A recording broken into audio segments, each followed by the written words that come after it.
At a busy warehouse in Chicago, a black man finally has the opportunity to be promoted after 12 years of work. All he has to do is show up for an important meeting. But he loses that rare chance when he decides to miss the meeting to help a wounded elderly woman he doesn't even know. As a result, not only does he not get promoted, but he is also fired. Lying in despair, not knowing how to manage his life and afford his mother's treatment, he suddenly receives a phone call, the call from the very person he had just helped. A call that will change his life forever. The rain fell in a steady, relentless rhythm against the warehouse's metal roof, creating a dull, rhythmic hum that blended with the distant rumble of truck engines. It was another bleak morning at Midwest Freight Logistics, another day of heavy lifting, sweat-stained uniforms, and a silent, unspoken hierarchy that had never favored men like Marcus Bennett. For 12 years, he had given this place everything: his time, his strength, his back that ached every night as he collapsed into the worn-out couch in the small apartment he shared with his mother. But today wasn't just another day. Today was supposed to be the day that changed everything. He adjusted the sleeves of his navy blue uniform, the fabric rough and stiff with years of wear. The patch on his chest bore his name in fading white thread. M. Bennett, a small, insignificant label in a place that had always seen him as just another pair of hands. But not today. Today was his chance to be seen. For the first time since he started at this warehouse, Marcus had a shot at something more than just moving crates and following orders. 10 a.m. That was the moment. That was the meeting that could take him out of the loading docks and into an office, his chance to finally be promoted to warehouse supervisor. It was the position he had been waiting for 12 long years, a position that meant a steady salary, benefits for his mother's medical bills, no more 10-hour shifts in the freezing cold or suffocating heat. No more being dismissed as if he were invisible. The corporate executives were coming in person today to interview him. Him. Not one of the younger, newer hires who had been promoted over him before. Not one of the men Callahan played golf with on weekends. Marcus. He had worked harder than any of them. Had shown up every single day for over a decade. Never complained, never took shortcuts. Today was supposed to prove that all of it meant something. But Callahan, his supervisor, his obstacle, his reality check, had made one thing clear that morning. "If you screw this up, Bennett, don't come crying to me. I told them you were worth considering, but don't make me regret it. And for God's sake, don't be late. They're giving you a chance they don't usually hand out to guys like you."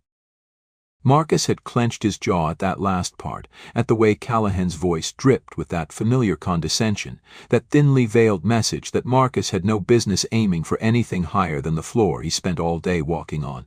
He had heard it all before. He had lived it. He had felt it every time a white coworker was promoted over him, despite having less experience. Every time his ideas were ignored in meetings. Every time he was reminded explicitly or otherwise that people like him should be grateful just to have a job at all. 9:40 a.m. Marcus stood near the loading dock, clipboard in hand, running through his mental checklist. Everything was set. The trucks were aligned, the inventory was accounted for, and all he had to do now was head upstairs, shake hands, smile, and convince a room full of men in pressed suits that he belonged there. But as he turned toward the main floor, movement in his peripheral vision caught his attention. An elderly woman, frail, hunched against the cold, was making her way slowly toward the customer pickup counter. The rain had drenched her thin gray coat, and her steps were unsteady, her small frame shivering beneath the weight of the wind. She clutched a receipt in trembling fingers, her eyes scanning the area, searching for help. A gust of wind ripped through the open dock doors, knocking a caution, wet floor sign onto its side. Marcus's stomach twisted. Something wasn't right. "Mom, you okay?" he called out instinctively, stepping toward her. She barely had time to glance up before her foot slipped against the slick concrete, her frail body collapsing hard onto the ground with a sharp, painful cry. Everything in Marcus froze except his pulse, which thundered in his ears like a war drum. His muscles tensed, torn between two realities colliding all at once. If he helped her, he would miss the meeting. If he left her there, he would have to live with it. He turned toward the warehouse clock, 9:45 a.m. The rain beat against the pavement, pooling around the woman's small, shivering frame. No one else moved. No one else cared. Callahan's voice echoed in his head. Don't be late. 9:46 a.m. The woman whimpered, trying to lift herself, but her arms shook under her own weight. Marcus felt something twist inside him. Something deep, something immovable. 9:47 a.m. He exhaled sharply, closed his eyes for half a second, then he moved. Marcus dropped his clipboard onto a crate without a second thought and ran. His boots splashed through the rain-soaked pavement as he knelt beside the elderly woman, her breath coming in sharp, pained gasps. Her frail hands clutched at her hip, her face contorted in agony. "Mom, don't move, okay? Just breathe," Marcus said, steady but urgent, his own breath quickening as he took in the sight of her, the thinness of her frame, the way the rain clung to the wrinkles on her face like she'd been out here too long, unnoticed, forgotten. She blinked up at him through the haze of pain, eyes glassy with shock. I think I hurt my hip," she gasped, her voice barely audible over the storm. Marcus winced. He had seen enough warehouse accidents to know that a fall like that, at her age, wasn't just a bruise. "You're gonna be okay. I'm calling for help."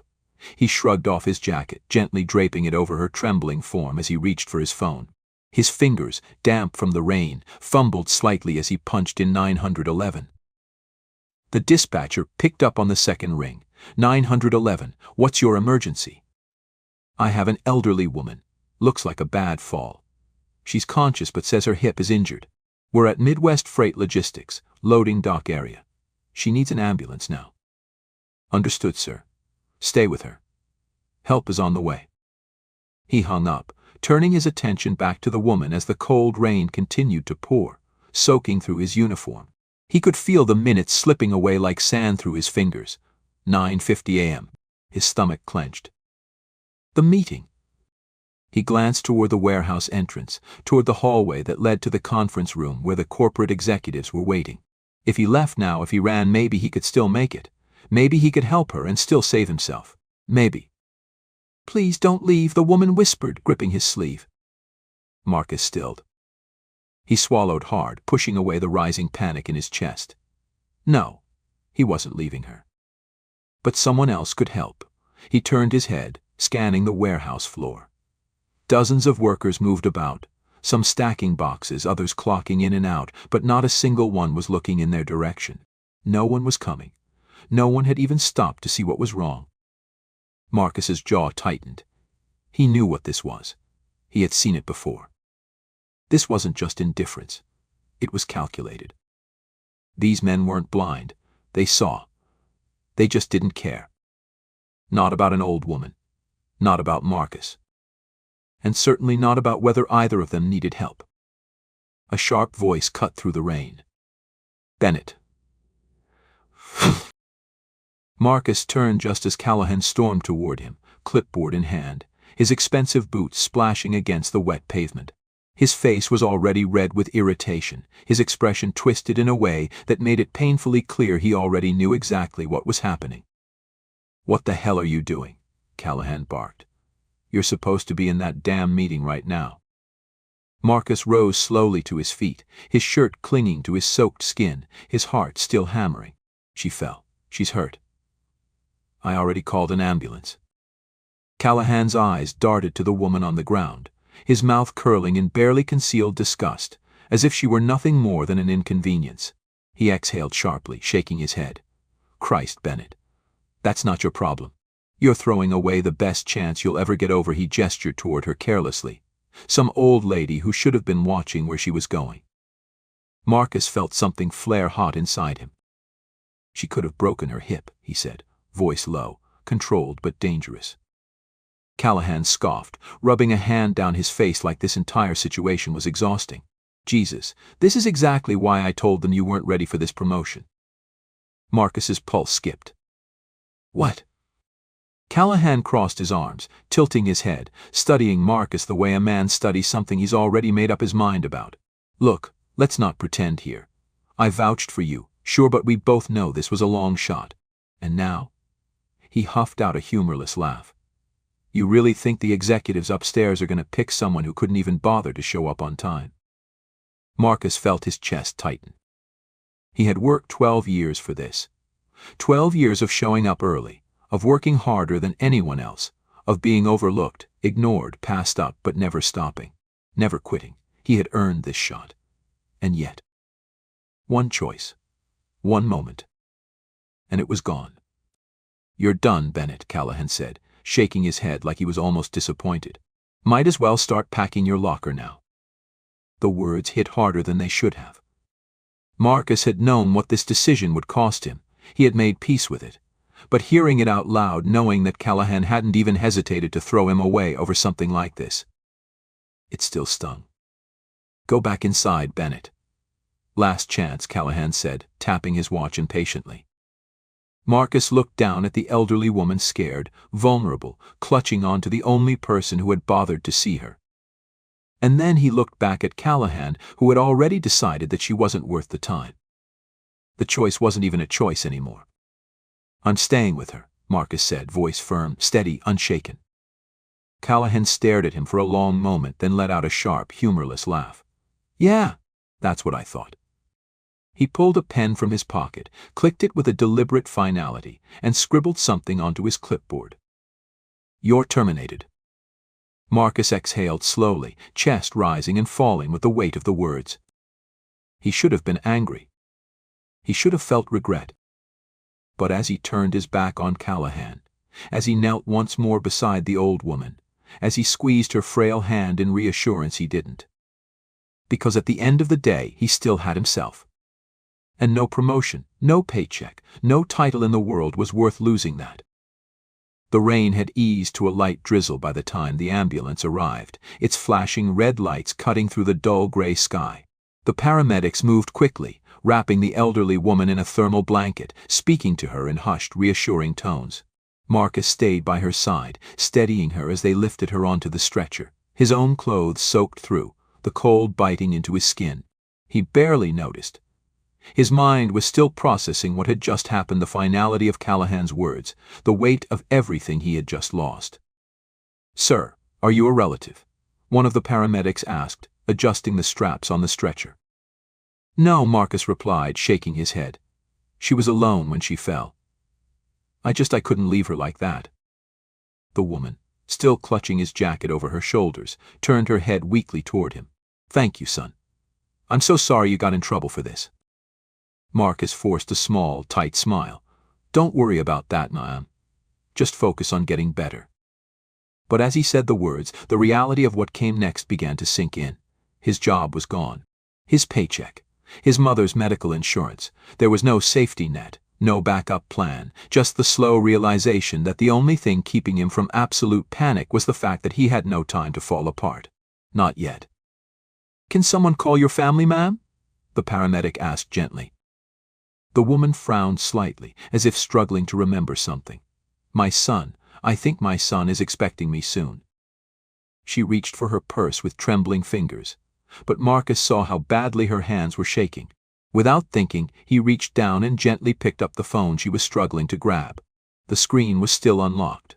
The last incoming call, Ethan Carter. Marcus hesitated for only a moment before pressing the redial button. The phone rang twice before a deep voice answered. "Mom? You okay?" Marcus cleared his throat. Hi, this is Marcus Bennett. Your mother had a fall outside the Midwest Freight Logistics warehouse. She's conscious, but the paramedics are taking her to the hospital now. You should come as soon as you can." A pause. Then, "Who are you?" "Just someone who was there," Marcus said simply. There was another pause, short, clipped, unreadable. Then, "Which hospital?" Marcus turned to the paramedic, who gave him the name. He relayed it into the phone. Ethan hung up without another word. The paramedics finished their assessment and prepared to move her. As they wheeled her toward the ambulance, she reached out one last time, squeezing Marcus's wrist with surprising strength. "You're a good man," she whispered. Marcus could only nod as he stepped back, watching as they loaded her inside. And then, just like that, she was gone. The lot was nearly empty now, the warehouse looming behind him like a monument to everything he had lost in the span of a single hour. His hands clenched at his sides. He needed to try. His boots felt heavier with every step as he walked back toward the employee entrance, past the same loading dock where this all began. He had to at least talk to Callahan again, had to at least try to convince him he couldn't afford to lose this job. He pushed open the side door, his heart pounding, his mind racing through what he could possibly say. He spotted Callahan near the break room, talking to another supervisor, laughing about something. The sound of it so casual, so damn easy made Marcus's stomach churn. Swallowing his pride, he forced himself to approach. "Callahan, can we talk?" Callahan turned, raising an eyebrow like he was surprised Marcus was still here. "For what?" "You don't have to fire me," Marcus said, hating how desperate the words sounded but knowing he had no choice. "I know I messed up, but you know I'm a hard worker. I've never missed a shift in 12 years. There has to be another way to fix this." Callahan sighed, rubbing his temple like Marcus was an inconvenience he didn't have the energy to deal with. "Look, Bennett, I already made my decision. The XX were here. You weren't. You knew the stakes, and you still made your choice. I don't know what you want me to do about it." "I just need my job, man," Marcus said, voice tight. "My mother, she's sick. I need the insurance. I need the paycheck. I can't walk away from this."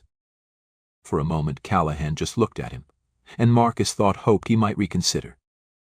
Then Callahan shook his head, chuckling under his breath. "That's not my problem, Bennett." Marcus's stomach dropped. "Come on, man," he tried again, his voice dangerously close to breaking. "You know I didn't plan for this to happen. You know I wouldn't have just skipped the meeting if it wasn't serious." Callahan just shrugged.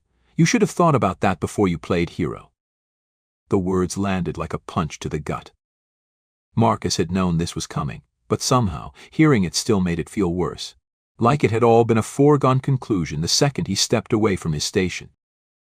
"You really firing me over this?" he asked quietly. One last attempt, one last plea. Callahan sighed again, rolling his eyes. "I already told you go pack your locker." And just like that, it was over. His hands still trembled from the conversation with Callahan, from the way his boss had barely even looked at him, before tossing him aside like he was nothing. He could still hear his own voice in his head, raw with desperation, begging for a second chance, a chance that was never going to come. "You should have thought about that before you played hero."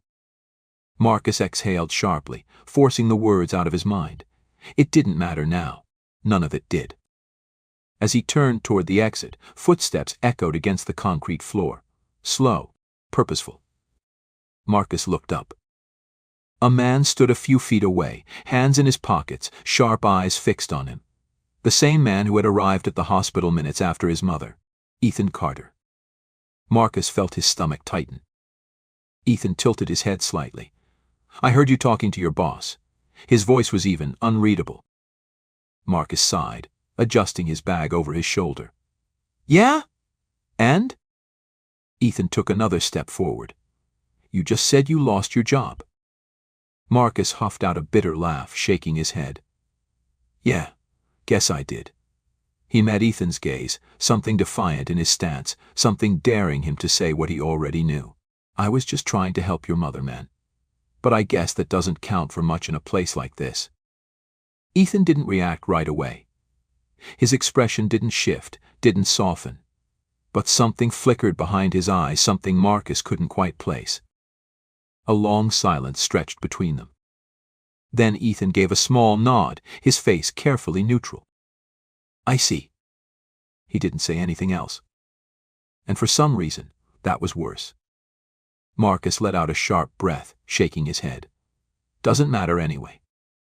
And with that, he turned and walked out, the weight of the rain pressing down on his shoulders as he stepped into the cold.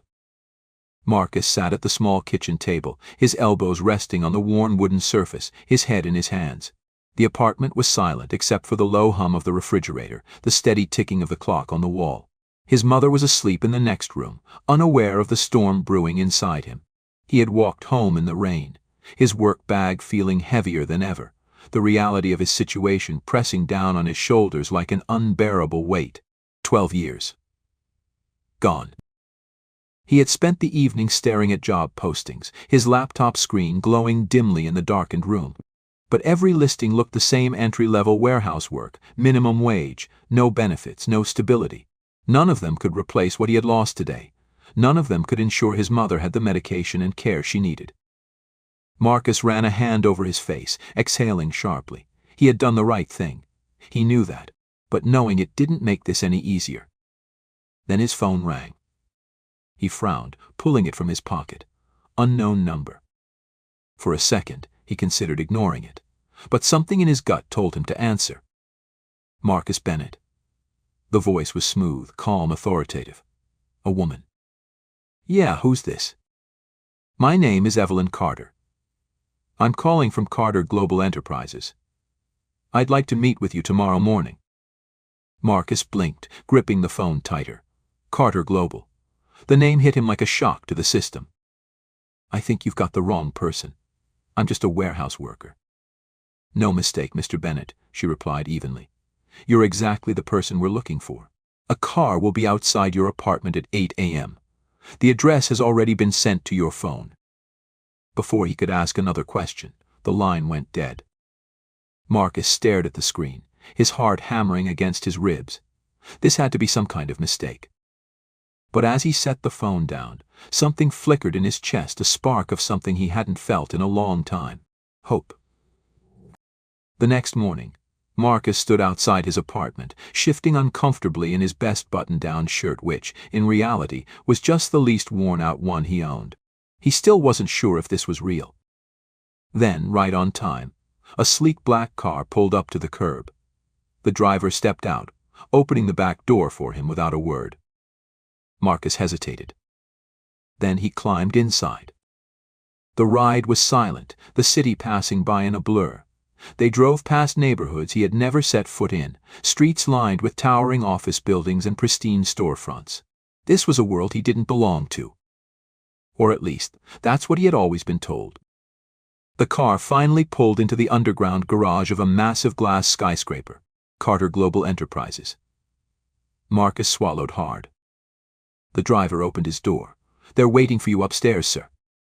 Marcus stepped out, adjusting his sleeves, his pulse pounding as he entered the lobby. A receptionist guided him to an elevator, then up to the top floor. When the doors slid open, he stepped into a conference room with floor-to-ceiling windows overlooking the city. And there, standing at the head of the table, was Ethan Carter. Marcus stiffened. You, he said flatly. Ethan smirked slightly. Me. Before Marcus could respond, another voice entered the room. And me, a woman said. Marcus turned to see Margaret Carter, the elderly woman he had helped at the warehouse. But she wasn't hunched over in pain now. She stood tall, exuding a quiet authority, her sharp eyes watching him with interest. Surprised? She asked, a faint smile touching her lips. Marcus exhaled, shaking his head. I don't even know what to think anymore. Ethan gestured to a chair. Sit. We have something to discuss. Marcus hesitated. Then, cautiously, he took a seat. Ethan leaned forward, lacing his fingers together. I told you yesterday that I heard everything. But what I didn't tell you is that I run Midwest Freight Logistics, the warehouse you worked at. That's my division, which means Callahan worked for me, and after what I saw, he doesn't anymore. Marcus's jaw tensed. You fired him. Immediately, Ethan confirmed, which leaves me with a vacancy and a decision to make. Marcus frowned. What's that got to do with me? Margaret spoke this time. Everything. She studied him carefully, her voice softer now. Yesterday you lost your job helping me. You didn't have to. You knew what it would cost you, but you did it anyway. She leaned forward slightly, her gaze piercing.